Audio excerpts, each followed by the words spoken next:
A inserção de tecnologias na educação é um fenômeno cada vez mais presente e tem transformado a relação de ensino e aprendizagem entre alunos e professores. Até mesmo os celulares, antes mal vistos no ambiente escolar, vêm ganhando seu espaço. No ano passado, 52% das escolas já utilizavam o aparelho para atividades dentro de sala. No ponto de encontro de hoje, as consequências do uso da tecnologia na educação. A sala de aula vai passar a ser mais interativa do que simplesmente expositiva. E isso, obviamente, eu entendo que quanto maior o impacto, maior o uso desses recursos tecnológicos, evidentemente o espaço de sala de aula vai ser alterado, sem sombra de dúvida. Como a introdução dos recursos digitais tem mudado a interação em sala de aula? Um assunto desconhecido, ele passa a gente conhecer naquele momento, tudo é muito fácil, tudo muito rápido. Então esse também é um grande ganho. Essa facilidade ao acesso a essa informação na sala de aula. E ainda as ferramentas que ajudam a universidade a melhorar a fixação dos conteúdos e aproximar os alunos do mercado de trabalho. Essa é a chance da gente tirar esse aluno de uma visão operacional que julga as técnicas mais importantes que as habilidades conceituais e colocá-lo numa cadeira de direção da empresa. Neste contexto, o aluno tem condições de fazer um aprendizado para além só dos conteúdos. É agora no Ponto de Encontro.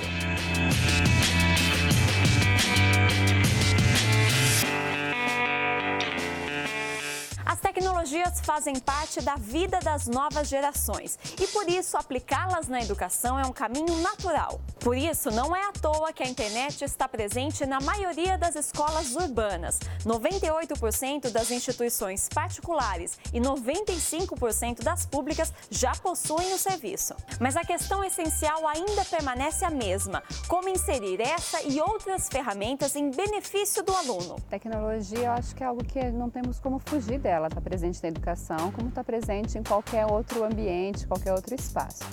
Ela tem um aspecto bastante positivo, que é a possibilidade de você aprender em qualquer lugar, ter acesso a informações diversas e também a perspectiva de coisas que a gente não conseguia fazer antes, anteriormente, porque não tinha tecnologia disponível, tipo conhecer um lugar e discutir isso a partir de livros didáticos ou de imagens. É possível fazer visitas exploratórias a museus, então acho que amplia muito a possibilidade de aprender com o uso da tecnologia. As tecnologias, elas impulsionam e acabam permitindo um novo olhar, novos processos de ensino-aprendizagem, tanto por parte dos alunos quanto por parte do corpo docente. Então é inevitável estar com o uso intensivo das novas tecnologias, das tecnologias de informação e comunicação. O impacto na educação hoje, a partir desses recursos, é imprescindível. A deficiência que a gente sente hoje na área educacional é justamente uma quantidade pequena ainda em relação a outras profissões, a outras áreas, uma quantidade pequena de recursos usados intensivamente na área de educação. Nós temos bons exemplos, vamos discutir logo mais, mas ainda temos um longo percurso. Então a expectativa é que a área de educação ainda se aproprie no sentido do uso adequado, apropriado da tecnologia para resolver os seus problemas. Ainda temos uma longa caminhada. O que é necessário é conhecer as potencialidades e saber utilizar, E não é uma coisa muito comum, muito simples ainda, infelizmente, na educação.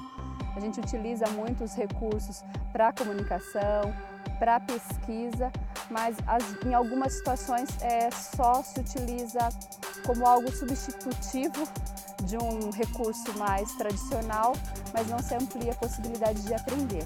Então, a primeira coisa para conseguir fazer isso é o professor ser formado para essa possibilidade de vislumbrar novas aprendizagens com o uso de tecnologias. Não adianta a tecnologia se não tiver uma pessoa que conduza, e o papel do professor é fundamental. O professor é ele que vai, de certa forma, estabelecer as condições de que aquilo que o aluno vai acessar, de fato, é uma informação que vai trazer benefícios, benesses para a sua qualificação. É o professor que, de certa forma, vai direcionar a intensidade da informação no sentido de escala de conhecimento. Olha, para esse determinado problema, essa necessidade de conteúdo, você busca essas informações. Para esse outro, e assim sucessivamente. O professor, eu costumo dizer que ele é o maestro, ele vai conduzir esse processo. Obviamente, coloca também no professor a necessidade de atualização, né? Então, cabe também ao professor entender que a tecnologia, a partir desse contexto de meio de suporte, é fundamental. E quando ele alia a sua formação às novas tecnologias, ele tem um papel preponderante. E no século XXI, dizer estudar, né, se formar sem novas tecnologias é quase que impensável. O professor precisa, num primeiro momento, ser treinado. A escola tem que investir em treinamento, capacitação do professor, submeter o professor a experiências, fazer um experimento para que ele perceba por si de que é viável. Os professores que passam por uma transição nessa nova realidade têm uma percepção positiva sobre o uso das tecnologias na educação. Segundo a pesquisa do CETIC, 77% deles passaram a se comunicar com mais facilidade com os estudantes e 94% afirmaram ter acesso a materiais de maior qualidade. Mas será que as escolas têm permitido essa condição? Eles não conheceram o mundo sem a internet. Difícil pensar, então, que haveria qualquer resistência por parte destes alunos ao uso da tecnologia para a própria educação, não é mesmo? Essa escola em Campinas atendeu ao chamado da garotada e colocou à disposição essa ferramenta aqui.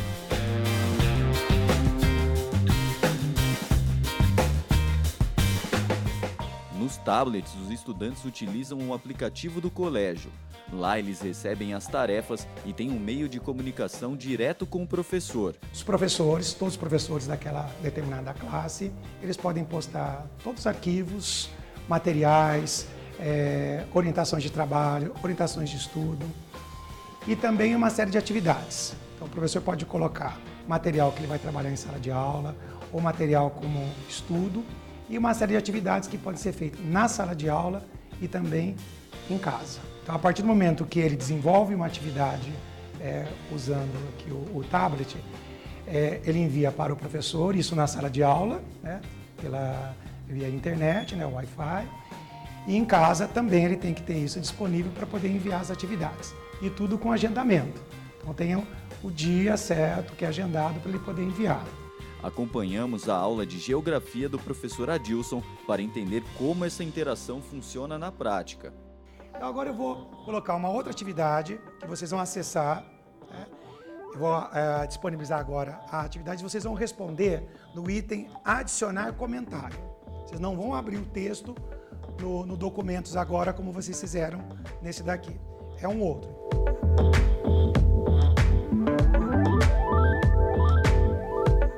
Eduardo, a professora aplicou um questionário, como é que vocês fizeram para poder respondê-lo aqui instantaneamente?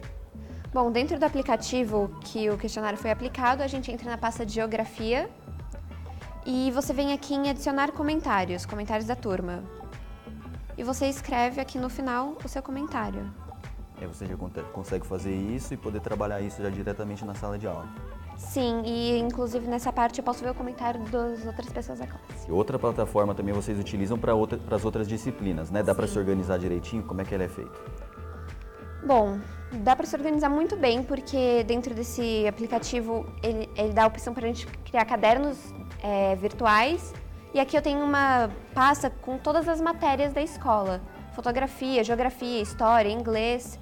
E aí os professores vão aplicando os trabalhos que eles querem que a gente faça dentro das pastas.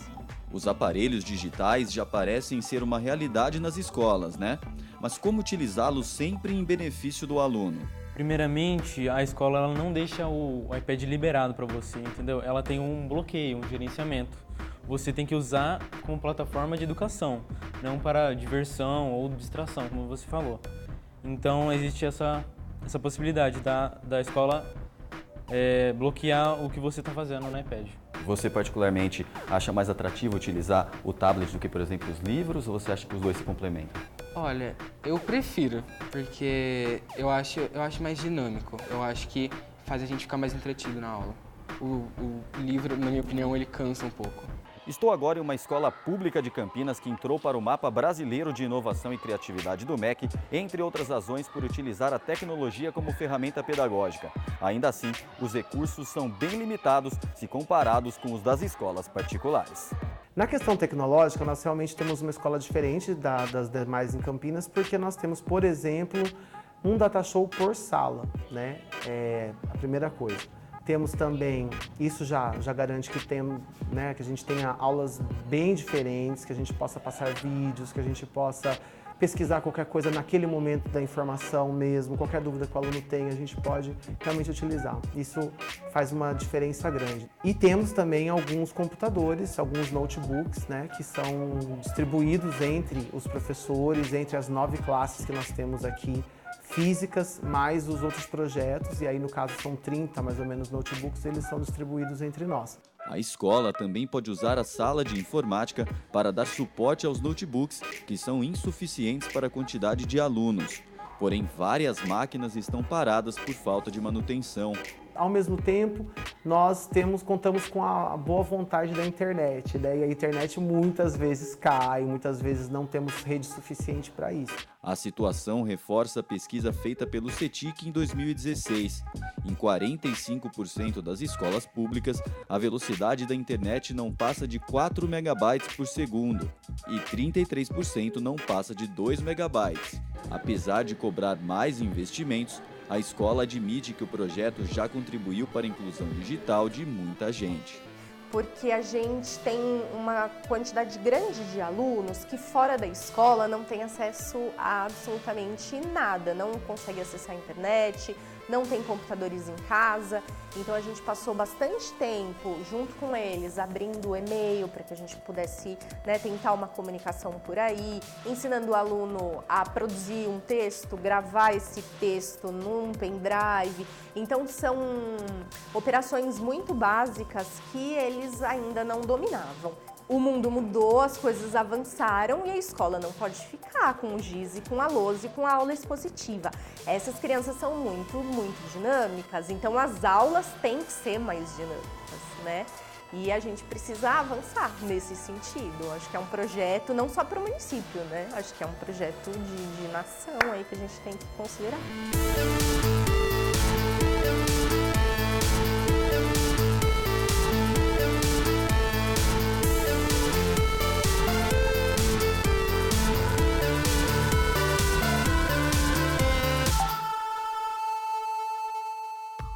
A questão não é trocar uma coisa pela outra, é ampliar a possibilidade, né? Eu acho que a gente não tem na educação que trocar um conhecimento antigo por um novo, mas a gente tem que ampliar, tem que buscar possibilidades. A questão é que o que abre, se eu estou discutindo, por exemplo, algo relacionado à história do Brasil, eu tenho 2 fontes ou 3 bibliográficas de livros e uma enciclopédia, se eu vou para a internet eu consigo muito mais fontes, então minha pesquisa é mais rica, né? Então nesse sentido é que amplia.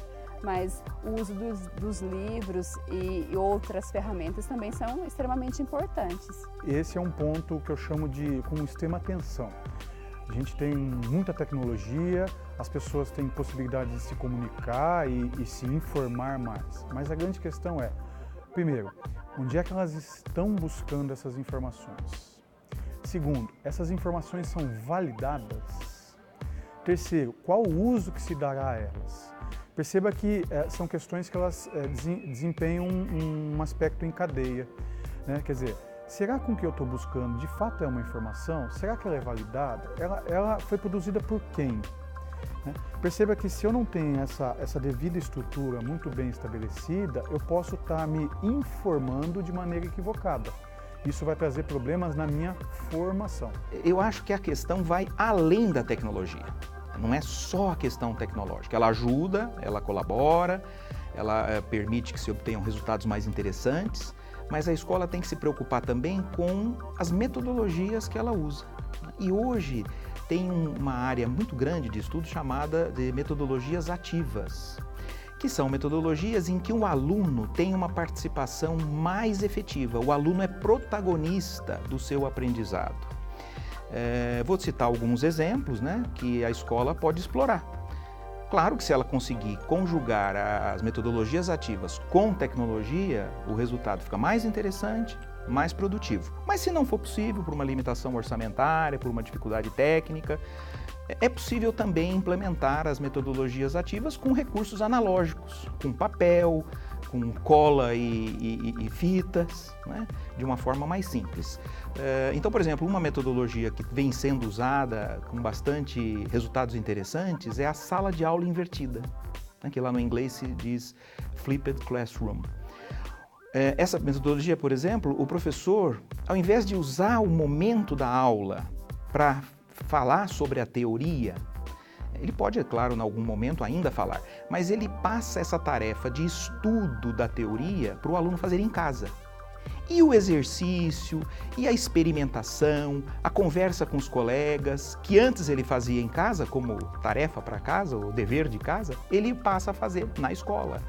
É perceptível que as escolas particulares têm mais condições e têm investido mais nessa questão da tecnologia para propiciar aulas diferenciadas e novos modos de ensinar e aprender na escola. A escola pública ainda requer mais investimentos nesse sentido, né? Muitas vezes as escolas têm laboratórios de informática, mas os equipamentos são obsoletos, não existe rede de internet, enfim, há uma dificuldade maior, infelizmente, na rede pública para algum acesso à tecnologia do que o que ocorre nas redes particulares. O aluno que não tem acesso a essas informações que são provenientes das novas tecnologias, ele acaba tendo alguns desafios, né? Enquanto que na escola privada a gente observa essas tecnologias, essa infraestrutura, né, um pouco mais qualificada, observa-se evidentemente uma qualificação na formação desses alunos, né? E isso reverbera para toda a vida. Agora, compete ao poder público um investimento para que haja um contexto mais igualitário. As escolas têm que pensar o seguinte, mesmo que ela não tenha recurso suficiente, orçamento, ela pode buscar parcerias, ela pode ir atrás de quem ajude a bancar esse custo. Então, e fazer parcerias. Os próprios fornecedores de soluções e que vendem essas soluções para empresas ou para escolas particulares, têm programas de parceria com os governos. E as escolas podem procurar, né? Não precisamos nem citar nomes, mas enfim, todos os fornecedores de solução de tecnologia da informação normalmente têm as portas abertas para ajudar instituições públicas que sabidamente têm alguma restrição orçamentária. O avanço das tecnologias também mudou a dinâmica dentro das universidades. Hoje em dia, o professor atua como uma espécie de mediador e o aluno tem um papel mais ativo no processo de ensino e aprendizagem. Aqui na PUC Campinas, por exemplo, os alunos vêm ganhando o reforço de uma série de plataformas digitais. Acompanhe. Pesquisas apontam que o avanço da tecnologia vai mudar a dinâmica do mercado de trabalho nos próximos 2 ou 3 anos. Pensando nisso, o profissional deve ser cada vez mais capacitado para atender às demandas que vão surgir. Aqui na PUC Campinas, o ensino e a tecnologia já andam juntos para garantir a formação deste novo profissional. Na faculdade de matemática, a calculadora já não é mais o destaque. Com o método de ensino que tem o foco na informática educativa, os números ganharam um reforço necessário. Desenvolvidos pelos próprios alunos, jogos pedagógicos e aplicativos que abordam o âmbito corporativo já integram as aulas. E de que forma o senhor encara que essa tecnologia vem contribuindo realmente para o processo de ensino? No que diz respeito à matemática, colocando assim, toda a parte de geometria, tá certo, espacial, você tem vários recursos que o aluno consegue manipular, tá certo, visualizar. Então, são elementos facilitadores para a aprendizagem geométrica e espacial, por exemplo, tá? No que diz respeito à parte de conteúdos ligados à álgebra, à geometria, toda essa gama de softwares, aplicativos que os nossos alunos do curso de matemática desenvolvem, eles fazem com que toda a parte visual, tá certo? A parte de gamificação que o aluno construa o conhecimento, tá certo? E que ele desconstrua também algo que ele tem aprendido porventura errado. Então, acho que eu vejo a tecnologia como um elemento fundamental no contexto atual para desconstruir conceitos equivocados e construir conceitos num fio condutor. E a tecnologia hoje está deixando a matemática um pouquinho menos um bicho de 7 cabeças, professor? Olha só, eu acredito que colabora, né, para que, assim, que o aluno tenha uma facilidade no entendimento, mas isso também não elimina, né, a responsabilidade do aluno de estudar e se dedicar, porque a matemática, na verdade, você vai aprender e vai consolidar os conhecimentos na medida que você praticar aquele conteúdo, aquela habilidade, tá certo? Então, a tecnologia não tirou esse trabalho do aluno, mas vamos dizer assim que ela facilitou o entendimento, ela proporcionou um ambiente mais agradável, mais agradável para que esses alunos possam aprender. Agora, imagine administrar de qualquer lugar todas as finanças de uma empresa global que produz e comercializa produtos no mundo. Essa já é uma realidade na Faculdade de Ciências Econômicas, que há mais de 7 anos utiliza um simulador de negócios como atividade extra para os alunos. Uma tecnologia que permite aos estudantes um conhecimento amplo e real de mercado. Uma questão importante que a gente tem percebido e trabalhando com o simulador de negócios é que a gente consegue desenvolver aquilo que nós chamamos de chá, as competências, as habilidades e atitudes. Muitas vezes as discussões teóricas dentro da sala de aula estão distantes da realidade do aluno na prática dentro das empresas, porque nós estamos formando os profissionais para ser os diretores da empresa no futuro. Nós estamos tornando esses profissionais líderes do futuro. Mas nesse momento, quando eles estão no mundo do trabalho, eles são no máximo um estagiário ou um recém-contratado. Muitas vezes as discussões de cunhos conceituais estão distantes da operação dele cotidiana dentro da empresa. Ele pensa como um funcionário operacional, embora o nosso trabalho seja para que ele tenha uma visão de presidente, de diretor da empresa. Então essa é a chance da gente tirar esse aluno de uma visão operacional que julga as técnicas mais importantes que as habilidades conceituais e lhe colocá-lo numa cadeira de direção da empresa. Um dos mais novos investimentos da PUC Campinas foi a aquisição de impressoras 3D.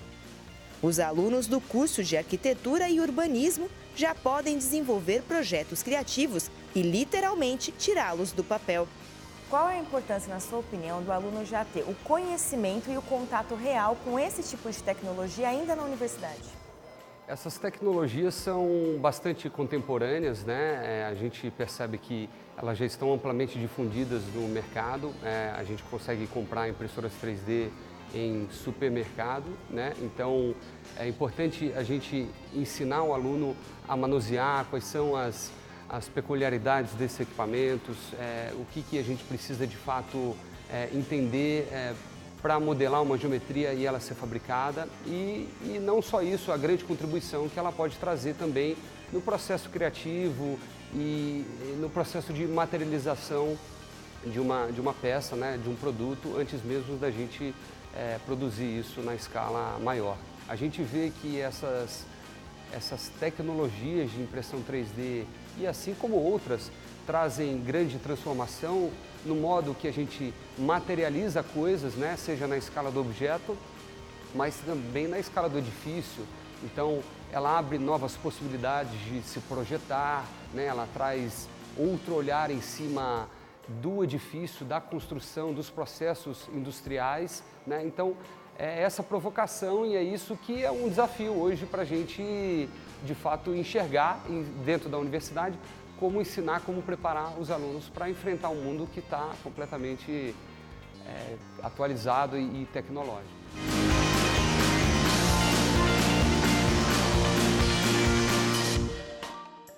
Aqui na universidade, especificamente no curso de educação, né, os alunos utilizam bastante dos seus próprios equipamentos, celulares, né, dos seus próprios notebooks e tablets, enfim, para fazer as pesquisas, para acessar textos, para acessar informações que os professores passam, para escrever de modo colaborativo, porque existem ferramentas que possibilitam que um mesmo texto seja acessado por um grupo de alunos, por exemplo, simultaneamente, né? Então consegue se escrever de modo colaborativo, isso é bem importante. Em termos cognitivos, da nossa capacidade de aprendizado, o fato de ter passado por aquele momento de avaliação digital, normalmente acaba ajudando o aluno a memorizar, pela forma como a questão foi colocada pelo professor no celular, não é? Às vezes até uma brincadeira que o professor faça sobre aquele assunto, ao fazer a pergunta, ajuda no processo de memorização. Essa é uma facilidade que o ser humano tem, que é espetacular. E o professor deve explorar isso. As novas tecnologias permitem ao aluno maior interação com a sua própria formação. Então, enquanto antes você tinha o docente como o único sujeito mediador da informação, dos processos educacionais, hoje o aluno ele passa a ter controle, tem a possibilidade de ter controle da sua própria formação. Isso é bom, né? Não os limita. Por outro lado, eu vejo algumas pequenas desvantagens, mas relacionadas ao aspecto do comportamento. A gente observa cada vez mais que o jovem não consegue separar o uso da tecnologia na perspectiva de se formar e, ao mesmo tempo, do uso da tecnologia enquanto parte do seu corpo.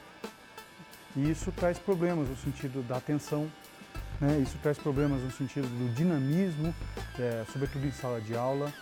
Isso traz problemas no sentido de compreensão dos conteúdos, nas formas de expressão do que compreendeu ou não. Por quê? Porque a gente observa uma atenção multifocal, né? E isso traz algumas limitações, que eu chamo de desvantagens.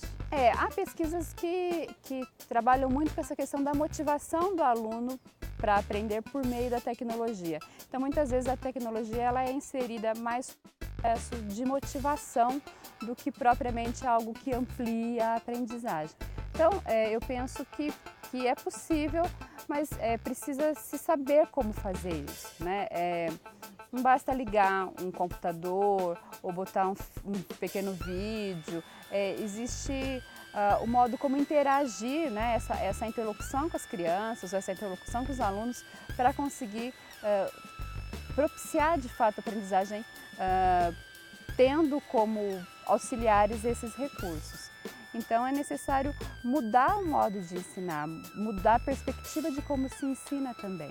Muitos alunos eles dizem que eles conseguem fazer muitas coisas ao mesmo tempo. Na verdade, o nosso cérebro não consegue processar tudo ao mesmo tempo.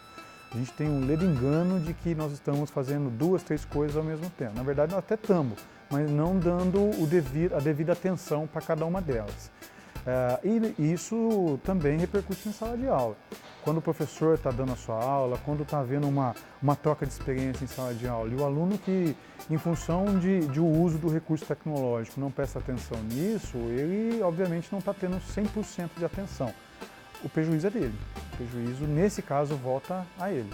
Então, compete, né?